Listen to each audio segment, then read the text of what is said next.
Hey everyone, welcome back to my YouTube channel Maths Tutorpedia. We were doing R.D. Sharma full solutions of chapter Triangle and we were doing exercise 7.3 for the students who are in class 10th. This video is for you guys, and if you find this video helpful, then I would request you all to like, share and subscribe Maths Tutorpedia. Now this video is going to be small because we have already covered 3 questions from exercise 7.3. In total there are only 5 questions, so this is the 4th one and we will also do a 5th question. Alright, now let us start with our first question. In figure, you can see the figure over here. Check whether AD is the bisector of A. हमें ये बताना है कि क्या AD ने A को दो भाग में डिवाइड किया है या नहीं किया. ठीक है, अगर कोई भी चीज बाइसेक्टर होती है तो हमारे पास ये वाला और ये वाला एंगल दोनों क्या होते हैं, बराबर होते हैं. अब क्वेश्चन में हमें क्या गिवन है कि ये 4 सेंटीमीटर्स है AB, AC की वैल्यू है आपके पास 6 सेंटीमीटर्स, BD की वैल्यू है आपके पास 1.6 सेंटीमीटर्स और CD की वैल्यू है 2.4 सेंटीमीटर्स. इससे जुड़े हुए जो भी आपके पास जो मेन प्रॉपर्टीज़ थी वो मैंने ऑलरेडी पोस्ट कर दी हैं यूट्यूब पे. अगर किसी ने वो वीडियो नहीं देखी है तो I would request you all and suggest you कि आप पहले वो वीडियोस देख लें. ऑलराइट, अब इस क्वेश्चन को करते हैं. हमें पता है कि हम अगर A B upon C D करते हैं, सॉरी ए सी करते हैं, तो हमारे पास वैल्यू क्या आती है 4/6, जिसको हम और शॉर्ट करके 2/3 लिख सकते हैं, राइट. और हमारे पास B D upon C D की वैल्यू, एक और आप वैल्यू यहाँ पे सॉल्व करेंगे कि B D upon C D की वैल्यू क्या आई है, इक्वल्स टू 1.6 अपॉन 2.4. अगर आप इसको 4 की टेबल से काटते हैं, जैसे 8 की टेबल से भी कर सकते हो, 8 2 ज़ा और 8 3 ज़ा 24. It is equal, right. अगर कोई ये दोनों की दोनों चीज़ें इक्वल आ जाती है तो वी कैन से दैट, अब यहाँ लिखेंगे हम as we can see AB upon AC का ratio is equals to BD upon CD का ratio, right. Hence AD bisect angle E.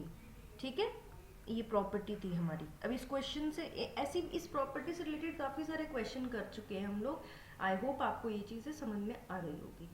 ठीक है, अब आ जाते हैं हमारे नेक्स्ट क्वेश्चन के ऊपर, जो कि है 5th क्वेश्चन. अच्छा, मैं एक और चीज़ बता दूं, जैसे वो 4th क्वेश्चन था उसमें आपके पास 2 पार्ट्स दे रखे, मैंने एक पार्ट सॉल्व कर दिया है, दूसरा अब आप ऑटोमेटिक सॉल्व कर सकते. फिर भी आपको दिक्कत आए तो आप कमेंट में मुझे डाल दीजिएगा.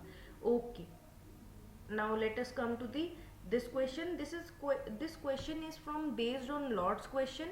अगर आप सिंपल टर्म्स में बोले तो ये आपके पास एक्सरसाइज 7.3 का सबसे टफ वाला क्वेश्चन है. वो बोलता है कि अगर आप सारे क्वेश्चन कर चुके हैं, अब ये करके दिखाओ, कहने का मतलब है. ठीक है, पहले तो इसका डायग्राम देख लेते हैं, पहले क्वेश्चन देख लेते हैं कि डायग्राम में बना देती हूँ मैं, क्योंकि क्वेश्चन तब ज़्यादा इजीली आपको समझ में आएगा. ठीक है, ये आपके पास सपोज कीजिए कि एक ट्राइंगल है. ठीक है, अब ट्राइंगल के अंदर आपको गिवन है यहाँ पे कि D E F R the points on the side. अब साइड बना लेते हैं एक बार इसकी. ये ए है, ये बी है और ये सी है. ठीक है, और डी जो है किसके ऊपर पॉइंट है, बी सी के ऊपर. आपको ये दिख रहा होगा कि ये आपके पास आएगा यहाँ पर, तो ये मैंने बना दिया आपका डी. जबकि आपके पास ई आ रहा है ए सी के ऊपर, तो मैं यहाँ से लूँगी लाइन अपनी और यहाँ पे डाल दूँगी. ये आ गया आपके पास E, और लास्ट जो आपके पास लाइन है वो है C से लेकर AB तक, तो इसको डाल देंगे हम F. ठीक है, respectively of triangle ABC such that AD की value, AD bisect angle A. इसका मतलब ये वाली लाइन इज इक्वल्स टू ये वाला एंगल, सॉरी, BE जो है वो बाइसेक्ट करता है एंगल B को, ये वाला इज इक्वल, एंड CF हमें C को 2 पार्ट्स में बाइसेक्ट करता है. हमें बोला हुआ है कि पूरा का पूरा ए बी अगर 5 सेंटीमीटर्स है, अगर आप देखेंगे तो ये वाली बात इसके बारे में बात कर रहा है कि ये 5 सेंटीमीटर्स है आपके पास. बी सी आपके पास 8 सेंटीमीटर्स है एंड सी ए आपके पास कितना है 4 सेंटीमीटर है। हमें फाइंड क्या करना है, determine A F. A F कौन सा हो गया आपके पास, ये वाला पोर्शन, सी ई हो गया ये वाला पोर्शन, और बी डी हो गया ये वाला पोर्शन। चलिए देख लेते हैं अब कैसे करना है इस चीज़ को हमें। अब हमें बेसिकली पता है कि हमें करना तो उसी सिमिलैरिटी वाले टॉपिक से ही है, तो इसको करना कैसे है वो देख लेते हैं हमारे पास, ठीक है। अब सबसे पहले तो इन ट्राइंगल ए बी सी हमें दिख रहा होगा कि सी एफ ने बाइसेक्ट किया है एंगल सी को, ठीक है। अब हमें वो वाली प्रॉपर्टी लगानी है इंटरनल बाइसेक्टर वाली, ठीक है। उसका अब यहाँ लिख लेती हूँ मैं, चलो इसको अच्छे से सॉल्व कर देती हूँ मैं आप लोगों के लिए। We know that the internal bisector of an angle, ठीक है, divides the opposite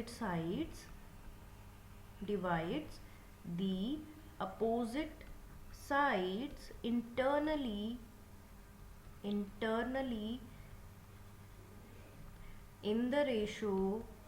the ratio of the side containing the angle, of the sides containing, ये आपके पास वो प्रॉपर्टी है जिसे मैंने फर्स्ट क्वेश्चन भी सॉल्व किया है, दी एंगल। तो इसका मतलब क्या है, इस प्रॉपर्टी के अकॉर्डिंग अगर ये सी को काट रहा है तो अब हम लोग इसको कैसे लिख सकते हैं कि A F upon B F, ठीक है, या एफ बी आप बोल सकते हो, मैं एफ बी लिख देती हूँ, equals to A C upon B सी।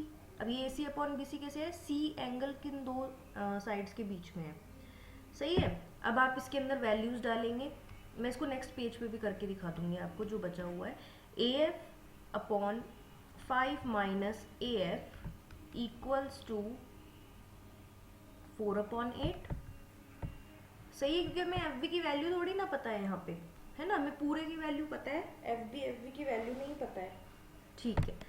तो हम क्या करेंगे, अब इसको सॉल्व करने की कोशिश करते हैं। अगर आप देखेंगे 1/2 से कट जाएगा, तो A F upon 5 minus A F will be equals to 1/2, cross multiply करते हैं, 2af 5 माइनस ए एफ, चलिए सॉल्व कीजिए, ये हो जाएगा आपके पास 3af equals to 5, and af की वैल्यू यहाँ से आपके पास आ जाती है 5/3 सेंटीमीटर्स, सही है। af की वैल्यू आ गई आपके पास 5/3 सेंटीमीटर्स, ठीक है। अब इसको आगे सॉल्व करते हैं, आगे कैसे सॉल्व होगा हमारे पास, ऑल राइट, ठीक है। अब एक काम करती हूँ, मैं वापस से वो डायग्राम आप लोग के लिए बना देती हूँ, अदरवाइज आप लोग कंफ्यूज ही रहेंगे। अच्छा, एक ट्रायंगल बनाना है हमें, ठीक है, ऑल राइट। ये ट्रायंगल था हमारे पास जिसके अंदर अब हमें लाइंस के बारे में देखना है। ये एक लाइन इधर से इधर है, एक लाइन इधर से इधर है, एक लाइन इधर से इधर है आपके पास। इसको आपने मेंशन किया ए बी और सी, ये डी है, ये ई है और ये एफ है, ठीक है। अब हमें क्या करना है, इसी ट्रायंगल के अंदर हमने देखा in triangle A B C only, हमें ये भी पता है कि बी ई जो है वो बाइसेक्ट करता है एंगल बी को, सेम टू सेम वही चीज़ करेंगे, ठीक है। अब हमें दिख रहा है किसके ऊपर गिर रहा है, इस वाले लाइन के ऊपर, तो इन दोनों का रेशियो मतलब ए ई अपॉन ई सी का ratio will be equal to, ये एंगल किसके दो के बीच में बना हुआ है, ए बी और हमारे पास बना हुआ है ये ए बी और बी सी के बीच में। बस वैल्यूज डालो यहाँ सारी की सारी। अब इतना तो कर लेना कि आप लोग वो वैल्यूज डाल दोगे, ठीक है। हमें ये पूरा का पूरा गिवन था 5 सेंटीमीटर्स, ये पूरा का पूरा गिवन था बी सी 8 सेंटीमीटर्स, और ये पूरा का पूरा गिवन था 4 सेंटीमीटर्स, ठीक है। अब ए ई की वैल्यू क्या होगी आपके पास, हमें सेम टू सेम उसी तरीके से करना है, सी ई या ई सी आप बोल सकते हो, अपॉन में सी ई इक्वल्स टू 5/8, ठीक है, ऑल राइट। अब इसको सॉल्व करते हैं हम लोग, ये और कट नहीं सकता, सीधे आप मल्टीप्लाई करेंगे, 4 minus C E equals to 5 C E, सही है। इसको आप सॉल्व कीजिए, 32 minus 8 C E equals to 5 C E, ये इस साइड आएगा तो 32 equals to 13 CE, and CE की वैल्यू हमारे पास एग्जैक्टली आ जाएगी 32/13 सेंटीमीटर्स। ठीक है, ये इस हिसाब से लिखिएगा कि ये सूट हो जाए इसके ऊपर। ठीक है, अब इसी तरीके से हमारे पास लास्ट वाला भी लिख सकते हैं हम लोग। तो मैं यहाँ पे अब डायरेक्ट यहाँ क्या करके लिख रही हूँ, इसको सिमिलरली करके लिख रही हूँ, सिमिलरली। ठीक है, अब लास्ट वाला क्या है, BD/DC इक्वल्स टू AD/AC। आप कोरिलेट कर लीजिएगा इसको कैसे किया मैंने। तो BD अपॉन, हमारे पास उसकी वैल्यू है 8 - BD इक्वल्स टू 5/4। ठीक है, क्रॉस मल्टीप्लाई करेंगे, 4BD equals to 40 - 5BD, 9BD equals to 40, and BD की वैल्यू क्या आ गई हमारे पास, 40/9 सेंटीमीटर्स। एक और वैल्यू आ गई आपके पास। सही है, अब देखो आपके पास 3 वैल्यूज आ चुकी है और यही आपके पास रिक्वायरमेंट थी, आपको यही निकालनी थी, BD, CE और AF की वैल्यू चाहिए थी आपको, आपने तीनों निकाल दी। ठीक है, तो यही आपके पास आंसर्स हैं इसके। आई होप आपको ये क्वेश्चन समझ में आया होगा, बेहद ही इजी क्वेश्चन है, लेकिन अगर आपको ये प्रॉपर्टी याद है तो आप इसको एक बार में कर सकते हैं।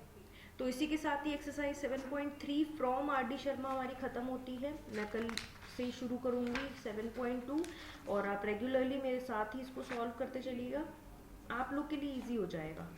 ठीक है, चलिए ठीक है, that's it for today guys, thank you.